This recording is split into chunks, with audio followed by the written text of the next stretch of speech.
Hello student, আশা করি সবাই ভালো আছো। তো আজকে একটা খুব এক্সাইটিং একটা ভিডিও হবে তোমাদের কাছে। কারণ ইউটিউবের ইতিহাসে, মানে পশ্চিমবঙ্গের ইউটিউবের ইতিহাসে এই প্রথম আমাদের channel geography zone fourth semester geography syllabus নিয়ে তোমাদের কাছে হাজির হলো। অর্থাৎ তোমরা সিলেবাস তো আগেই পেয়েছো একটা পিডিএফ এর মাধ্যমে, কিন্তু আজকে আমরা এই ভিডিওর মাধ্যমে সিলেবাসের বিস্তারিত এবং পুঙ্খানুপুঙ্খ ব্যাখ্যা জানবো এবং বুঝবো কি কি আছে এবং সারা বছর কিভাবে পড়তে হয়। এবং এই ভিডিওর পরেই ঠিক একটা বই রিভিউ, মানে ইউটিউবের ইতিহাসে আমি দেখেছি, আমার সার্চ করা কমপ্লিট, কোনো চ্যানেলেই এখনো পর্যন্ত ফোর্থ সেমিস্টারের কোনো সিলেবাস ভিডিও অথবা কোনো বইয়ের রিভিউ করেনি। আমি সর্বপ্রথম তোমাদের কাছে ফোর্থ সেমিস্টারের একটা বই নিয়ে আসবো রিভিউতে, এবং কন্টিনিউয়াসলি সিস্টেমের মাধ্যমে সেগুলা আরো আদার্স বই যখন আমাকে দিয়ে যাবে পাবলিকেশন, আমি কিন্তু তোমাদের সামনে তুলে ধরবো। এবং আজকে আমাদের এই ভিডিওতে থাকবে ফোর্থ সেমিস্টারের সিলেবাসের পুঙ্খানুপুঙ্খ ব্যাখ্যা এবং কোন অধ্যায় থেকে কত নাম্বার থাকবে সেই মার্ক ডিস্ট্রিবিউশনের একটা টেবিল নিয়ে বিস্তারিত ব্যাখ্যা থাকবে। তাহলে স্টুডেন্ট খুব মন দিয়ে ভিডিওটা দেখবা। এবং এখনো তোমাদের পরীক্ষা শেষ হয়নি, জাস্ট পরীক্ষা শুরু হচ্ছে 8 তারিখ থেকে, কিন্তু তাও আমি ভিডিওটা আগে আপলোড করে দিচ্ছি। কারণ আমার যারা অফলাইন স্টুডেন্ট আছে বা অনলাইনে আছে তারা বারবার আমাকে বলেছিল যে স্যার একটা ভিডিও পোস্ট করার জন্য। যাই হোক, তো এবার আমি তোমাদেরকে বলবো, তোমরা তোমাদের পরীক্ষা যখন শেষ হয়ে যাবে, ভাবো অক্টোবর সেপ্টেম্বরের মিডলে তোমাদের পরীক্ষা শেষ হয়ে যাচ্ছে, তারপরে তোমরা এক এক সপ্তাহের মতন ফ্রি টাইম পাবে। দুর্গাপূজা উৎসব পশ্চিমবঙ্গের সব থেকে বড় উৎসব, সেখানে তোমরা নিশ্চয়ই এনজয় করবা। এবং সকলকে দুর্গাপুজোর আন্তরিক শুভেচ্ছা এবং অভিনন্দন আমি আগাম জানিয়ে দিলাম আমাদের চ্যানেলের মাধ্যমে। এবং পুজো যখন শেষ হয়ে যাবে অক্টোবরের ওই 3-4 তারিখ থেকে, তখন একটু পুজো পুজো ভাব থাকবে তোমাদের মধ্যে, আমি জানি, কারণ পুজো শেষ হয়ে গেলে একটু ফিলিংস থাকে পুজো পুজো। তো আমি টেকনিক্যালি বলবো অক্টোবরের 10 তারিখ থেকে তোমাদের কিন্তু পুরো দমে আবার নতুন করে পড়াশোনা স্টার্ট করে দিতে লাগবে। কত বললাম? অক্টোবরের 10, ওই 9-10 থেকে পড়া শুরু করে দিতে হবে। কারণ ফোর্থ সেমিস্টার একদম সেকেন্ড সেমিস্টারের মতন প্যাটার্নে কাজ করতে হবে আমাদের। খুব মন দিয়ে ভালো মতন পড়তে হবে। আর আমার কাছে যারা পড়ছো অনলাইন বা অফলাইনে, তাদের কোনো চিন্তার বিষয় নেই, তোমাদের রেজাল্ট ভালো হবে, সেটা আমার গ্যারান্টি। জিওগ্রাফি এবং ইভিএস এর রেজাল্টের কথা বলছি। তো আজকে আমাদের সেই সিলেবাসের বিস্তারিত ব্যাখ্যা শুরু করা যাক। তো স্টুডেন্ট, তোমরা দেখতেই পাচ্ছ তোমাদের ফোর্থ সেমিস্টার ক্লাস 12 এর সিলেবাস। এখানে আমাদের ব্রড কনসেপ্টে 3টা টপিক আছে। প্রথম টপিকের নাম কি? প্রাকৃতিক ভূগোলের মৌলিক বিষয়বস্তু সমূহ, ফান্ডামেন্টাল অফ ফিজিক্যাল জিওগ্রাফি। এবং সেকেন্ড টপিক মানবীয় ভূগোলের মৌলিক বিষয়বস্তু সমূহ, ফান্ডামেন্টাল অফ হিউম্যান জিওগ্রাফি।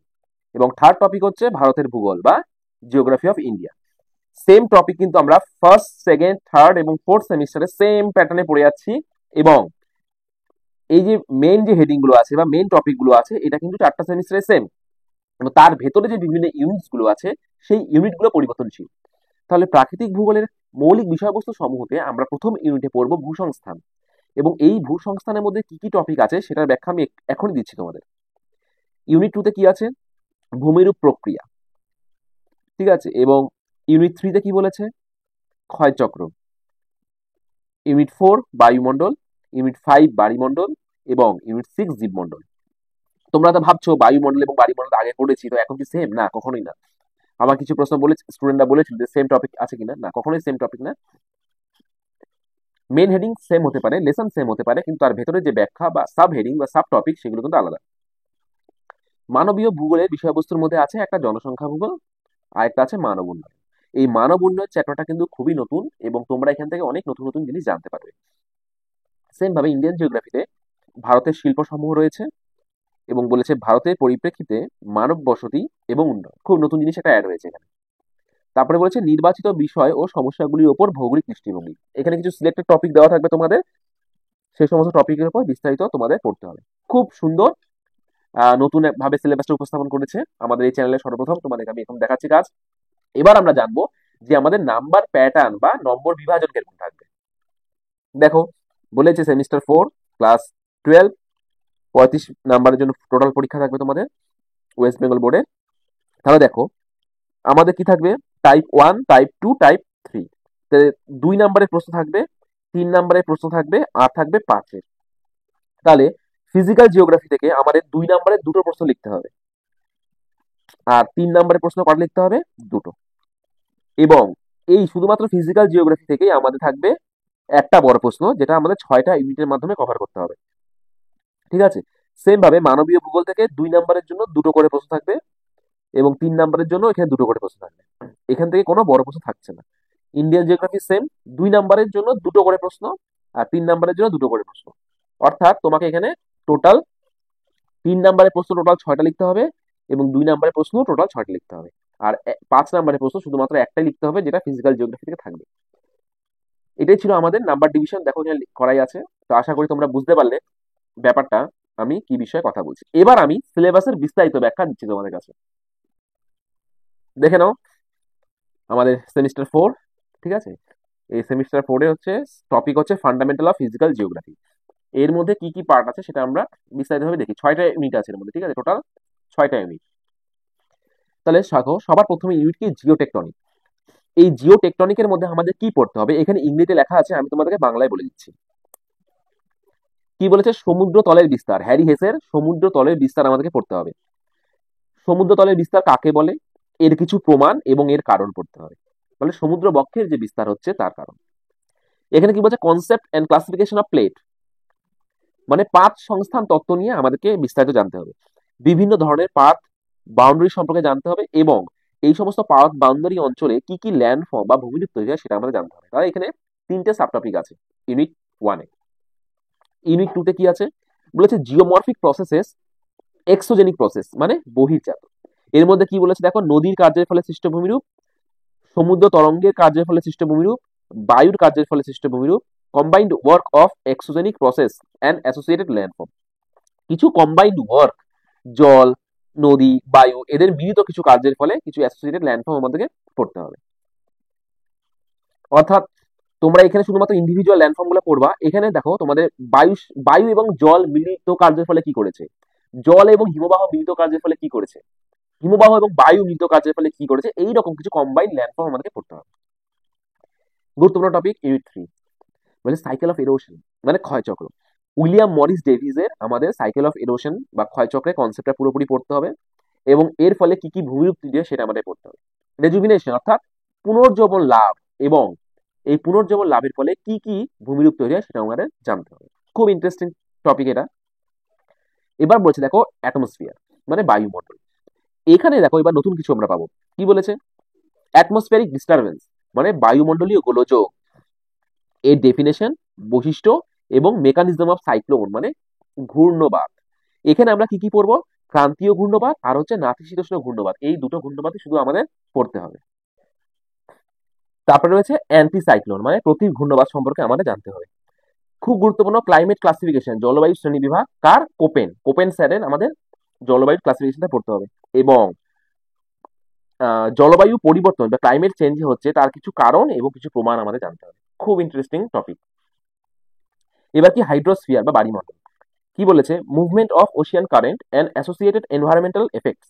বলেছে সমুদ্র স্রোতের যে চলন তার ফলে পরিবেশগত প্রভাব।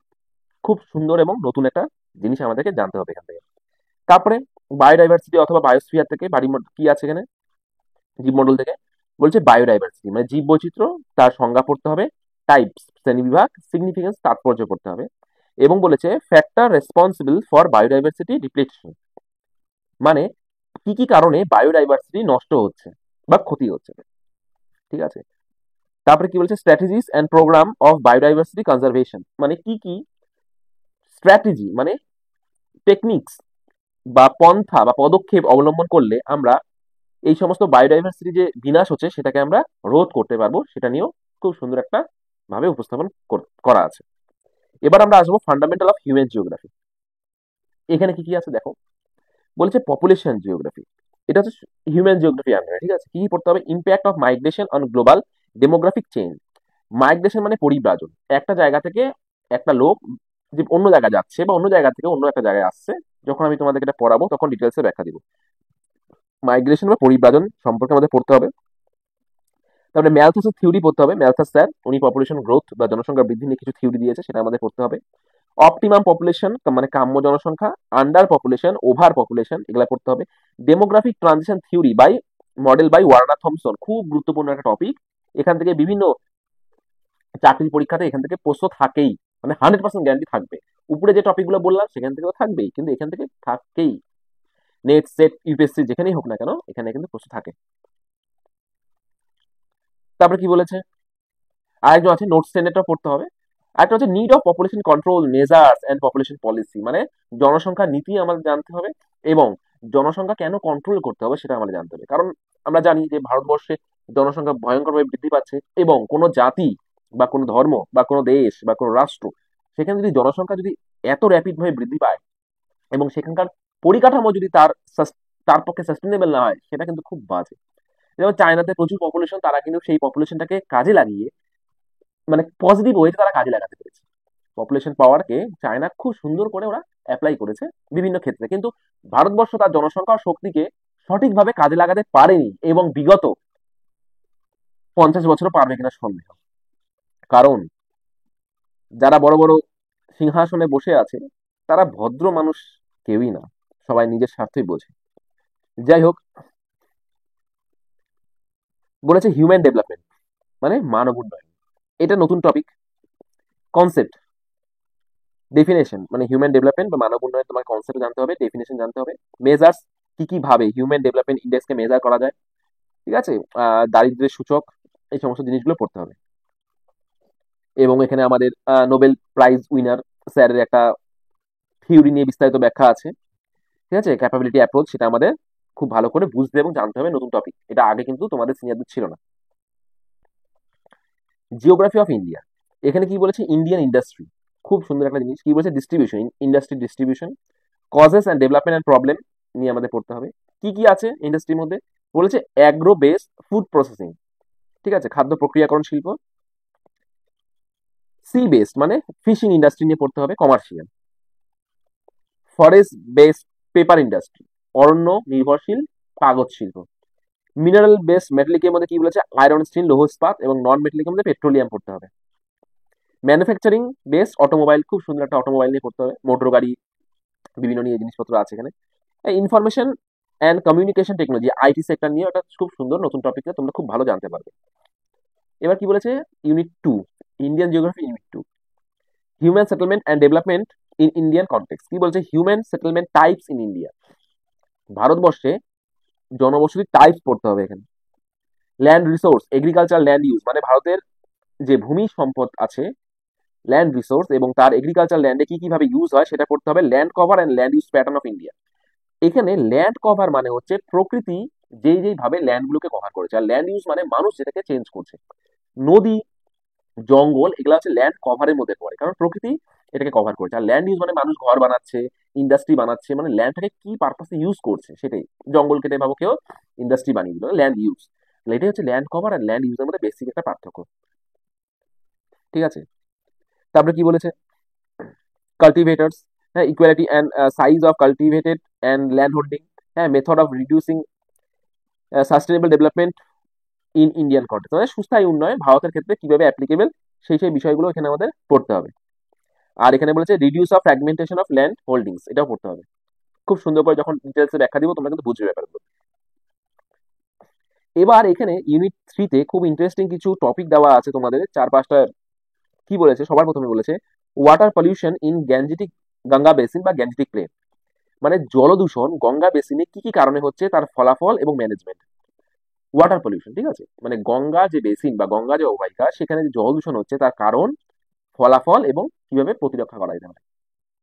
তারপরে কি বলেছে, বায়ু দূষণ Kolkata and national capital region, same, causes, consequence management, কারণ, ফলাফল এবং প্রতিকার। আর্সেনিক দূষণ পশ্চিমবঙ্গে, সাউদার্ন ওয়েস্ট বেঙ্গল, মানে দক্ষিণবঙ্গে, কারণ, ফলাফল এবং management. Human and wild life conflict in Dooars and Sundarban region, north বেঙ্গলের লোকরা খুশি হয়, ডুয়ার্স আছে, দক্ষিণবঙ্গের লোকরা খুশি হয়, সুন্দরবন আছে। মানে মানুষ এবং পশু পাখির মধ্যে যে ফাইট কেন হচ্ছে, তার বিভিন্ন কারণ, ফলাফল এবং ম্যানেজমেন্ট। আমাদের ডুয়ার্সে পাবো এলিফ্যান্ট এবং ম্যান প্রচুর ফাইট হয়, এ নিয়ে আমার একটা মাইনর একটা রিসার্চ পেপারও আছে, ডুয়ার্স অঞ্চলে হিউম্যান অ্যান্ড ওয়াইল্ড লাইফ কনফ্লিক্টের উপর। প্রচুর পরিমাণে হাতি আগে রেল লাইনে মারা যেত, এখন এটা অনেকটা রিডিউস করা হয়েছে। তো সেই প্রজেক্ট ওয়ার্কটা খুব সুন্দর, আমি সেই রিসার্চ ওয়ার্কটা করার সময় অনেক কিছু শিখেছি। যাই হোক, যখন টপিকটা পড়াবো আমি তোমাদের অফলাইন বা অনলাইনে, তখন তোমার সাথে আমি কিছু এক্সপিরিয়েন্স শেয়ার করবো। এবং সুন্দরবনের রিসার্চ ওয়ার্ক আমার রিসেন্টলি চলছে, 2 বছর হলো কাজ চলছে, এবং যখন পাবলিশ হবে তোমাদের সাথে আমি শেয়ার করবো ব্যাপারটা, খুব সুন্দর। এবং যাদের আন্ডারে আমি কাজটা করছি, দক্ষিণবঙ্গের কিছু স্যার আছে, কলকাতা বিশ্ববিদ্যালয়, শান্তিনিকেতন, দারুণ, এবং যাদবপুর ইউনিভার্সিটির কিছু টিচার অসাধারণ, তারা কাজ করাচ্ছেন। যাই হোক, এবার কি বলছে, ল্যান্ড ডিগ্রেডেশন ইন জঙ্গলমহল। খুব আমাদের ঝাড়গ্রাম এবং তার পার্শ্ববর্তী অঞ্চল জঙ্গলমহল, ঠিক আছে, সেখানে ল্যান্ড ডিগ্রেডেশন হয়ে যাচ্ছে, নষ্ট হয়ে যাচ্ছে ভূমি ভয়ঙ্কর ভাবে। কারণ, কনসিকুয়েন্স এবং আমাদের ম্যানেজমেন্ট, এখানে আমাদের গড়বেতার গণগণি আছে, ঠিক আছে। তো আমি স্টুডেন্ট, আমি গড়বেতার গণগণি থেকে একটা ফিল্ড ইনভেস্টিগেশন সিরিজ বানাবো, এবং আমি যখন যাব আশা করি লোকাল স্টুডেন্ট যারা আছো, যারা আমাদের জিওগ্রাফি ফলো করো, তোমরা আমাকে সাপোর্ট করবে। তো যাই হোক, এটাই ছিল আজকে আমাদের টোটাল সিলেবাসের এক্সপ্লেনেশন ভিডিও। আশা করি তোমরা পুরোপুরি বুঝে গেলে কি কি আছে না আছে, এবং আমরা লাস্ট এই 4 থেকে 5 মাস এই টপিকের উপর ভালো করে পড়াশোনা করব, এবং চেষ্টা করবো খুব ভালো রেজাল্ট যেন আমাদের হয়। তাহলে স্টুডেন্ট, আজকে এখানে অফ করলাম, এবং তোমরা প্লিজ এই ভিডিওগুলো তোমাদের বন্ধু বান্ধবদের শেয়ার করো, যাতে তারাও উপকৃত হয়। এবং এখনো কেউ যদি অনলাইন বা অফলাইনে আমার সঙ্গে যুক্ত হতে চাও, তাহলে খুব তাড়াতাড়ি যুক্ত হয়ে যাও, কারণ আমরা কিন্তু খুব তাড়াতাড়ি ক্লাস শুরু করে দেবো। আজকে এখানে অফ করলাম, আবার দেখা হবে তোমার সাথে নতুন একটা ভিডিওতে।